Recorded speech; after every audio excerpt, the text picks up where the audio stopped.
Welcome to France, people. Here we go again. New video, new country, new adventure. France, Belgium, here we come. Let's do Europe. Let's go.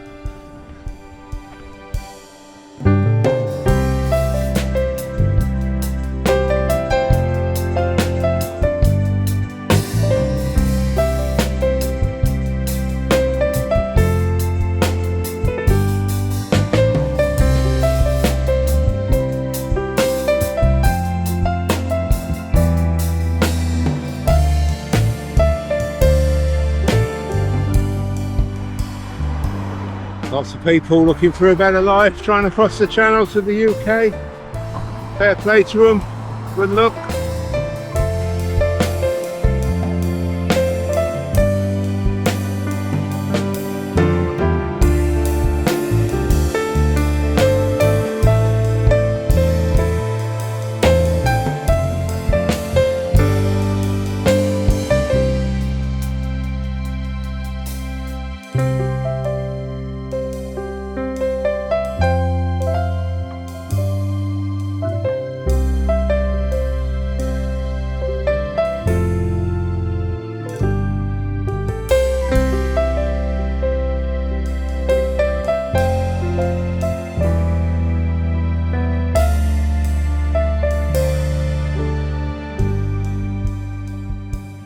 It's cold.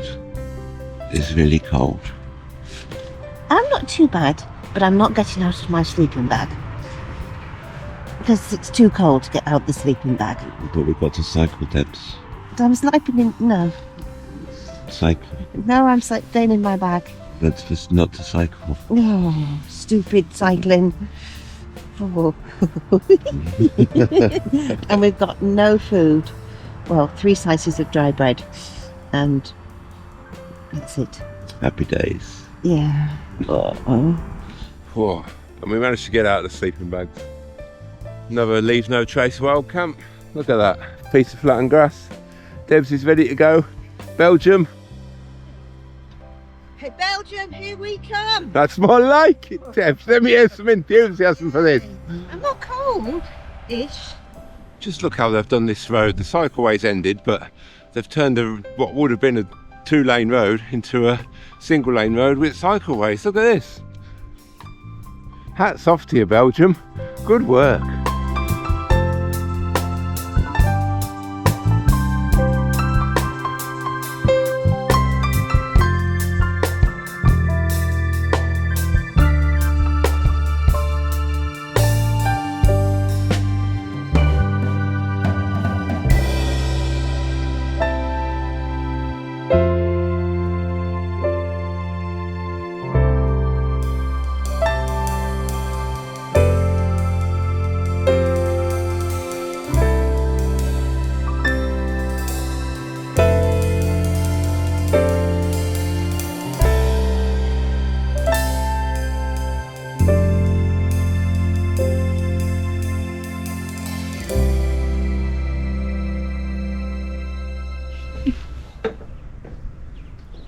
No, it's interesting this, because we're getting it from the Belgian perspective rather than our perspective. So they're giving us more or less day by day details of the German advance into Belgium, how they broke through the line, their tactics, the only really good defence, which was at Arras.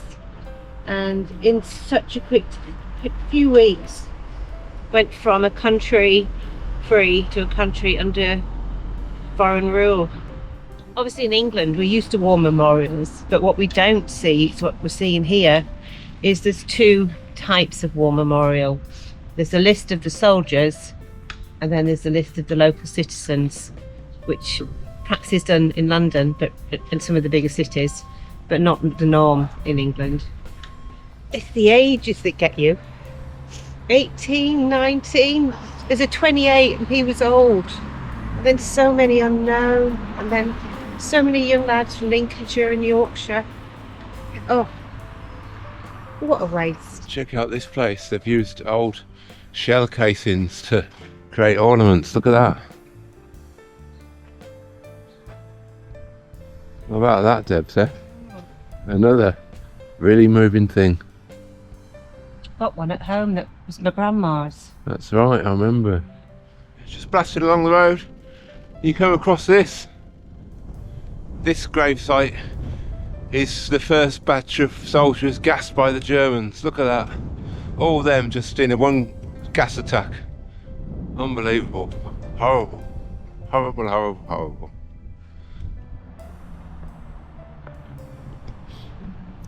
That rather solemn statue marks the site of the second gas attack, which killed a load of Canadians. Wow.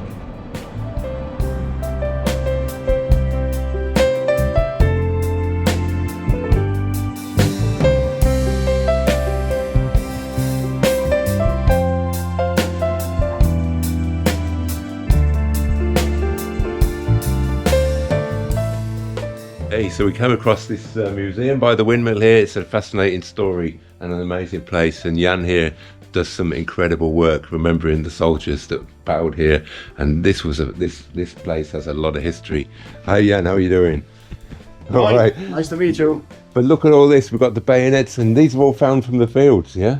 Yeah, for 90% he found it on top of the soil. It's normal for here. It's yeah. He found it every day. It's crazy to see this stuff for real. You tell us a bit about the message in a poppy. You find shot and you melt it down, or? So the people ask me somewhere in the world can you find out my grandfather, where he fought, where he died, what's happened? Yeah. So I start, of course, with, do you have information from your family member?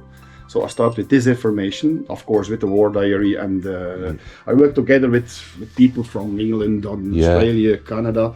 They helped me to find the information, and after we found out where he was, we go into the fields, searching for lead balls from that place. Yeah. There's a couple of projects you see here. Yeah. Wow. A couple of lead balls from that place. I nailed this to this famous poppy pin. Yeah. On the end of the project, it's here. Look at this. It's here. So this is an example from a lead ball for people. This is the poppy. It's inside. It's in a box. There's a little card inside with little text, and it's my work. And in the front of the card, you see the coordinates. So after the project, I send this to the family, and the family write the coordinates on Google Street View, Google Earth, and they see exactly in the field. Wow. Where everything happened. That's incredible. This is one of my projects. Imagine what that must mean to the families that lost a relative here, man. And of course I make artworks with the materials from the dugouts, from the trenches, and so just to keep the history alive. What great work. I do my best. To you, and that is something else. Another project calls Faces of War. Yeah. So I was traveling for 3 years. Every location was a very war location, let me say. Yeah. And we're talking about 129 beams, railway tracks. So they used them in World War I for the munition and the bombs. And why 129? Because of the 120 countries, nationalities, and colonies who fought in World War I. If you look on the spoon, you see the regiment number. Yeah. Oh wow. I knew from who. That's I know who the soldier is. So he's buried in Ypres. I know I have to find out who the family is. Yeah. Yes. If it works, I give it back to the family. Oh wow. So someday, if it's possible, it's not easy. If it's possible, someday, I write a message, maybe a call. I found your spoon of Ukraine. This place here, it was a gift from God. Yeah, I think The farmer, he sell me this place. He just asked me, Jan, if I sell this place, what are you gonna do with it? I said, just restore it. He said, okay, thank you very much. Yeah. So for me, this is just important to keep the history alive. That's. It's been amazing. I think this is my mission. Yeah. I don't know. That's incredible. Yeah. Hats off to you, Jan. And if you're ever coming this way, come and see this. It's something else. It's very moving. Very, very moving. Yeah. Thank you. Thank you. Nice to meet you. And Jan was telling us that this windmill was the high point for the miles around. So the Germans first took this, and you can see 360 degrees. And they held it for a while, but then the Allies took it, and then to and fro. But just imagine the horror trying to take this position. You can be seen coming across the fields. Imagine the terror in those young men's hearts. Terrifying, terrifying. Thank you so much, Jan. It's been really, that's been amazing. Hey, can we take a picture together? Yeah. Hey folks, so After that inspirational move in Jan's museum, we're now approaching Tyne Cot, which is one of the biggest war graveyards in the region. And look at this, it's like a sea of white. This is Tyne Cot, the largest Commonwealth War Graves cemetery in the world. The 6 Victoria Cross recipients lying here. It's just so overwhelming. I'm just taking in just one row and say thank you to all these young men.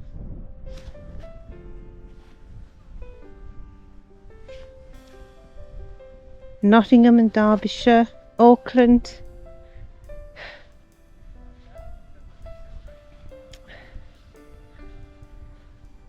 So many nameless. Soldier of the Great War. There we go.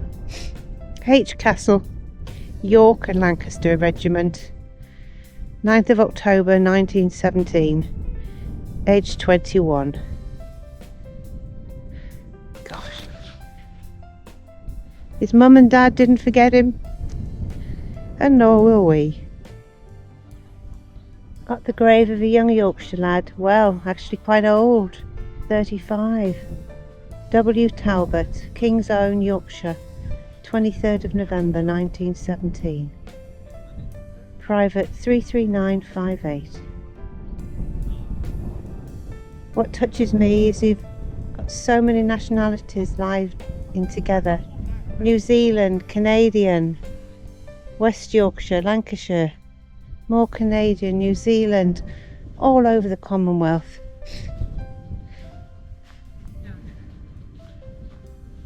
Scotland and Ireland, South Africa,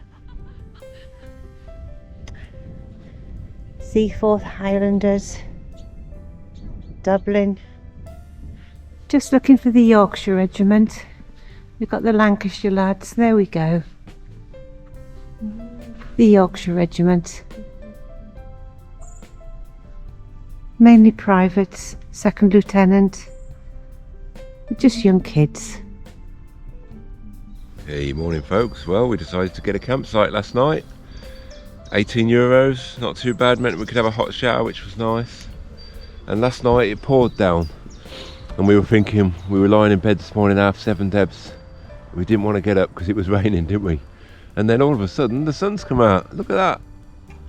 The fickle finger of fate has turned in our favour again, Debs, eh?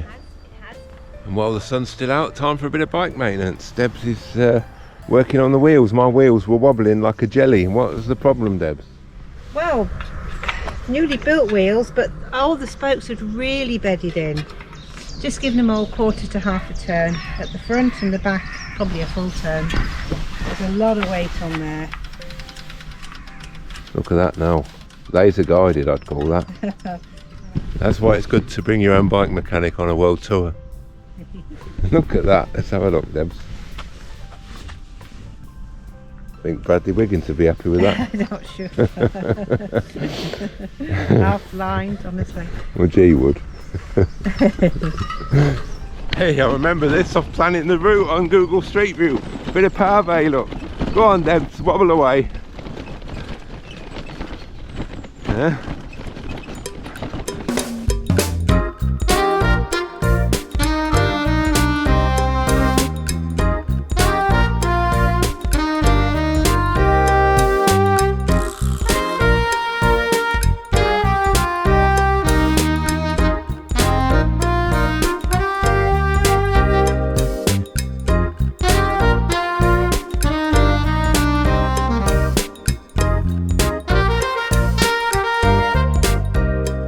Look at this. You think we're on a road, it's actually a cycleway. This is a cycleway where cars aren't allowed. Look at it. Oh my god, it's like so wide, so smooth, so flat, so lovely. So here's a bit of an epic fail. That brewery that does the Hercule Stout, just down there, that white building, down the bottom of a little hill.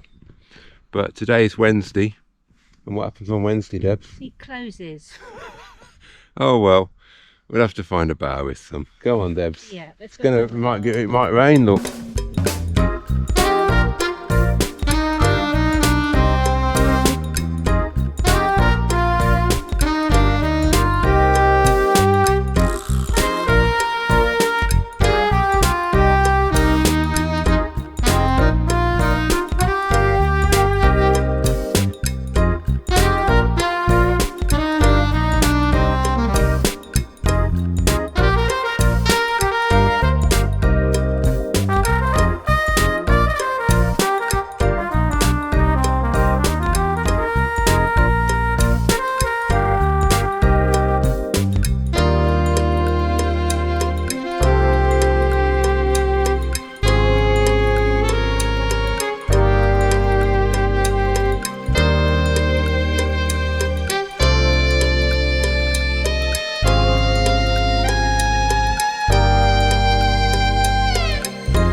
Well, we've hit jackpot here, folks. Just riding down the road. Didn't know this was here.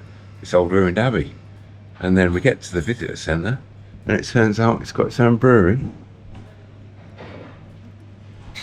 Abbey de Villiers.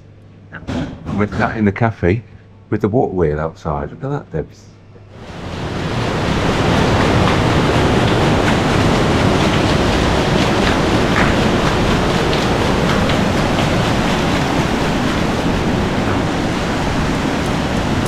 Well, that's good, Debs. Yes, it was a mill and a bakery built in the 13th century.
It's a cold and grey day in Belgium, but the sun is shining in our souls because we're very happy to be on the bikes and have the freedom that is cycle touring. It's a great life, Debs, eh? Enjoying it, darling, yeah. I've said it before and I'll say it again. If you fancy a bit of freedom, if life's passing you by, get yourself on a bike tour. Even if it's just for a few weeks, not a crazy life like us. But whichever you do, expect a bit of discomfort, expect it to be hard, but it'll be rewarding. Get on it, eh, Debs? Oh, absolutely. Damn good diet too. Damn good diet. We've come to the Mur de Hoy, which I think translates to the Wall of Hoy, which is like one of Belgium's, if not the steepest time in Belgium. I've been telling people I'm going to have a go at it on this bike. They said I'm nuts. No chance, which just makes me want to do it more. So let's give it a go. Debs has got some of her brain cells left. She's waiting in a cafe. Steepening up already. Let's go. This is the steepest bit, they say, on this corner. And it is pretty steep going up there, but we're going to give it a go. I've stopped to film. I can get away without cleaning it on a touring bike, I think. I think that's fair enough. But this next bit looks killer. Can't film it because I need two hands. It's fucking mental. Mental. There's a bloke there on a mountain bike pushing. Pushing he is. And he's got granny gears. Oh fuck, this is steep. It's like steep. He's only gone and fucking done it. Fucking legend in his own time. Look at that. King of the mountains. Selfie spot. That one's for you, Arno. Anything's possible, my friend. Anything's possible. You just gotta dig deep. Alright. Mur de Hoy. Yes. And there's the nuclear power plant that I just got done by the police. Was filming it because it looked quite cool with all the steam coming out of the cooling towers. So I was filming away, got some good footage, and then saw these signs, no cameras. So thought, oh, I better stop. And then got round the corner, police turned up, sirens blaring, stopped us, made me delete everything, which fair enough, at least they didn't confiscate the GoPro. So you still get to watch us on YouTube. Let's go. No more filming critical infrastructure in Belgium, please.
Well folks, that was Belgium.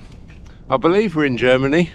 All the car number plates are D for Deutschland, but there hasn't been any, and all the words in the road signs are in German, but they've been German for a few miles in Belgium. But there you go. Hope you enjoyed it. Next stop, Germany. See you in the next film, folks. See you, Debs. Yeah, see ya.